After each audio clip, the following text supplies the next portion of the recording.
There is no far away. This world of ours is connected.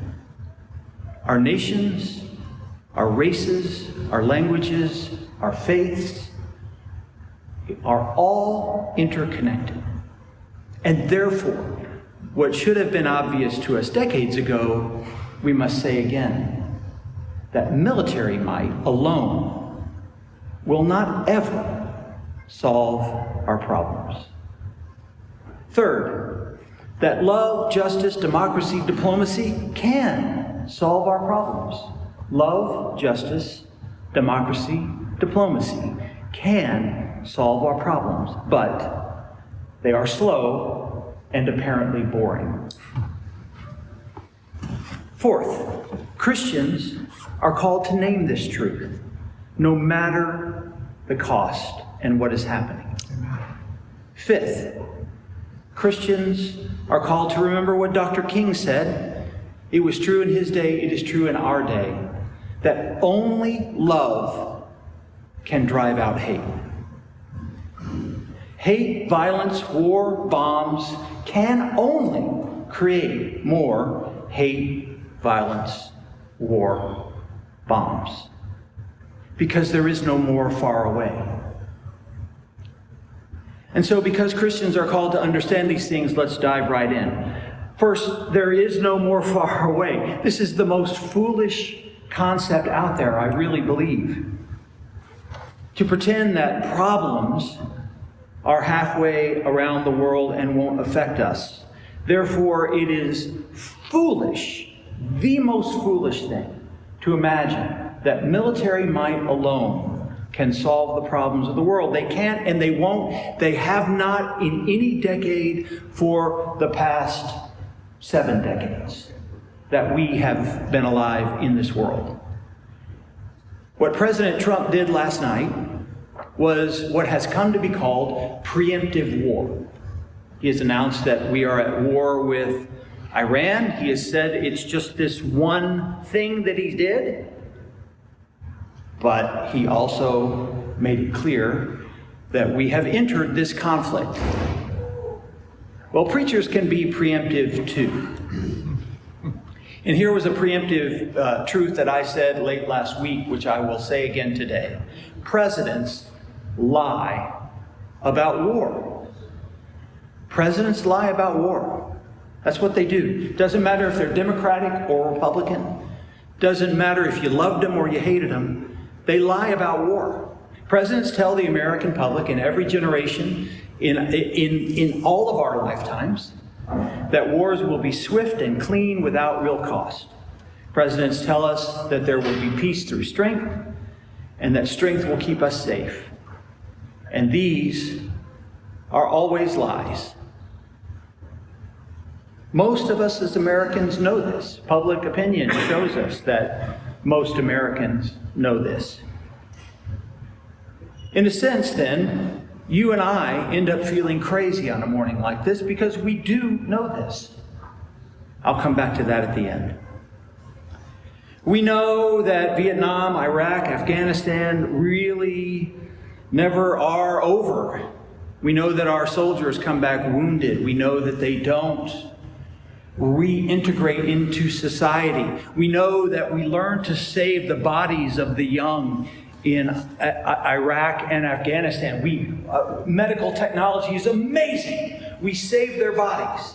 They came back with no legs, no arms, battered brains. And it causes moral harm to our nation, to your families, to our society, because there is no far away. Our forever war footprint in the Middle East emboldened and in fact helped to create Al-Qaeda back in the day. It did. Our forever war footprint did that, partially did that. They are responsible for what they did, no question. But to pretend that it happened in a vacuum is insanity.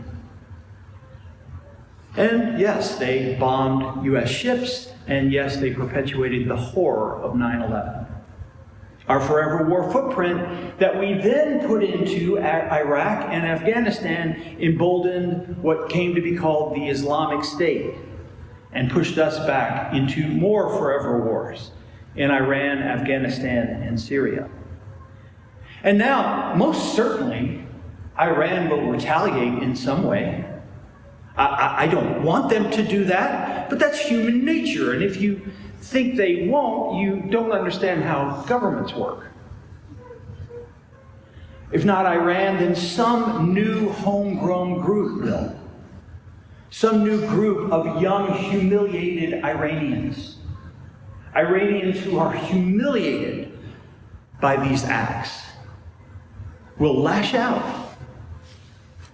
I do not want them to, but I'm a pastor who understands how human beings work. I pray that it won't happen, but if it does happen, on that day, we should not be surprised, right? Because there is no far away, and military might can never permanently save us. Only love, justice, democracy, diplomacy can solve our problems, and yes, they're slow and boring. Jesus' golden rule is do unto others as you would have them do unto you. Do unto others as you would have them do unto you. The things you do, think about what you do, because that is what others will do to you. As I've reminded you several times over the years, the pain and the horror of the golden rule is that it is both a commandment and a law of nature. In the positive, it is a commandment. If we so love justice, democracy, peace, these things come back to us, not as a one-for-one quid pro quo, but it builds trust among people and among humans. And gradually, the world becomes more peaceful. That's how it works. But if we sow hate and anger and bitterness and violence, those things grow. The Bible literally says it in another place, whatever we sow, so shall we reap. I wish that weren't true. But it is simply another way of saying the golden rule. What we do unto others will be done again. We had diplomatic solutions in this case related to Iran. You will be told they weren't working, and that will be a lie. Diplomatic solutions had worked under Republican presidents and Democratic presidents. They are boring, they are slow, they are not sexy, but they work. Donald Trump himself was apparently in favor of diplomatic solutions until, I guess, a couple of days ago. I can't get inside his mind. Contrary to what you might imagine, I'm not a pacifist, and I've never been a pacifist. There are Christians who are pacifists, and I have great respect for them. I am, as a pastor and a theologian, a big fan of what has been called for centuries now, just war theory. Just war theory gets twisted in all sorts of ways. It really did come originally from Christian theologians, and there are several points that make a war a just war as opposed to an unjust one. And I'm not going to get into all of those today. It would take too long. But here are two that you might want to think about. One is, if you have a diplomatic solution, choose the diplomatic solution. If you choose war instead, that cannot be called a just war. That's what Christian just war theory tells us. Two, if you are attacked, defensive measures are indeed allowable, but they must be defensive and not offensive, and they must be comparable. Just war theory, as I said, says among other things, those two things. Friends, for centuries, maybe thousands of years, Christians have wrestled with this kind of morality. Theologians like the great Reinhold Niebuhr have wrestled with this around World War II. World War II was, in fact, a credible just war. Offensive forces that were defended against, yes? For better or worse, the defense of Kuwait back in the day was credibly a just war. I didn't like it. I wasn't in favor of it. But you could make the moral argument that there was an invasion and it should have been repelled. The reason for just war theory is not because wonky, geeky human beings want to annoy the military and keep them from their toys. The reason for starting only a just war is because we understand the golden rule. If you commit a genocide in Gaza, and I would remind you that our annual conference said that's what's happening there, this will create a new group of angry humans sometime in the future. Does it happen immediately? No, it does not. People seethe with their anger for decades sometimes, and then it erupts. Israel is less safe today because of what they have done in Gaza. They are. If you support Israel, you should hopefully at least admit that. If you bomb a nation that did not directly attack you as we have done, this will create a new angry group of human beings, because what we do unto others will be done unto us, and as we reap, so shall we sow. As we sow, so shall we reap, As we sow, shall... Nobody wants this, look. But this is what the golden rule tells us. This is the dynamic of how human beings work. And so we have to say, as clearly as we can, that this action declared by our president and not our Congress cannot be seen as just or lawful.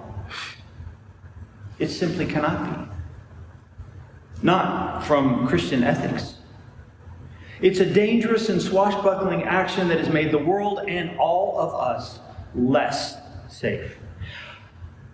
I'm sure this is not what you're reading today, because presidents lie about war. You are no doubt reading many defenses of this action today. I do not have any other way of talking about this to defend it today except to remind you that violence creates more violence, and only love can drive out hate. Those who understand the way human beings actually work, those who connect with God's Spirit, understand this intuitively in every age. Martin Luther King understood this. This is why he said, hate cannot drive out hate. Only love can. There is no far away. So, if you're sitting there and hearing everything that I've just said, and you believe that I am telling the truth, I'm going to guess that you might still feel a little crazy this morning. Does this bombing feel like you're losing your mind? Do you look around and see all those defending the sin of preemptive war and think, maybe I'm the crazy one? Let's remind ourselves of the gospel lesson, which I did not read this morning, because I just forgot. The gospel lesson this morning is from the Gospel of Luke. It's what's called the Gerasene demoniac story. It's a kind of a bizarre little story. It's almost like it's from a horror film. Let me narrate for you what happens in this story. Jesus comes to this city called Gerasene. There's a guy there who's been out of his mind for decades. He's naked. He's living in a cemetery. He's like a wild guy. Think about The Exorcist, kind of. And Jesus comes and speaks to him and says, "What is your name?" And he says, the demons say, "My name is Legion." Jesus then prays over him, and the demons leave the man, go into a herd of pigs. The herd of pigs freak out and run over the side of a cliff. I'm telling you, it's like a horror film. It's really like, you could put this in a Hollywood film today, the way this works. But it's not over. The people of the town hear that this has happened, and they come running out. And they see this guy who's been out of his mind for years, sitting, and the text says, in his right mind. fully clothed. And the town people look at this. Are they happy? No. They freak out. What has happened? Jesus, what did you do? Get out of here, man. We don't want you anymore. And so they literally force Jesus to leave. Not the man. They don't go and say, bad pigs. None of that. They're blaming Jesus for what's happened. Now, I want to very quickly say that it's entirely credible that this man simply had some psychological situation that we would now treat through medication and science. I'm a big believer in medication and science. As a occasional taker of drugs that have helped me with my emotional health, I certainly encourage that. I don't think Jesus or this gospel lesson is trying to tell us just pray away your problems into a herd of pigs. That's not the point you're meant to get from this. But you are meant to pay attention to what the demons say their name is. What is your name, Jesus says? The demons say, our name is Legion. Do you know what everybody in Jesus' time would have understood the word legion to be about? Roman soldiers. What did they call a group of Roman soldiers in Jesus' day? A legion. I assure you, every reader of this text in Jesus' day would have immediately made that association between mental illness and imperial power. Every single one of them. It would have been obvious. No one would have had to explain, as I just did, what that was. Because that was the most common use of the word legion. A legion in Jesus' day was a group of imperial soldiers. This is the message. War can make you crazy. Warmongering can make you doubt a message of love and peace and justice. War unleashes violence and death. More violence, more death. Legion cannot bring peace. The story ends with the man healed. Kumbaya, you would think. Oh no. Oh no. That's when the town freaks out. The town freaks out exactly at the moment when the man, for the first time in decades, is in his right mind. That's crazy making, yes? But I'm going to guess that this might be how you feel today. That you understand the message of peace and love and justice. That you understand that that is what will bring hope and trust and community to our world. And I'm going to guess that as you walk out these doors and you hear what is being said in the culture, it might make you feel crazy. Friends, the world will react in fear today because worldly power, military power, is the power of legion. So no, friends, you are not crazy.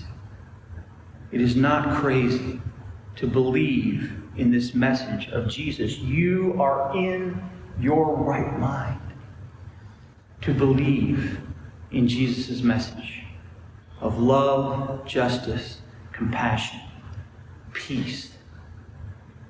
Even on this morning, that is what can save our world. Amen.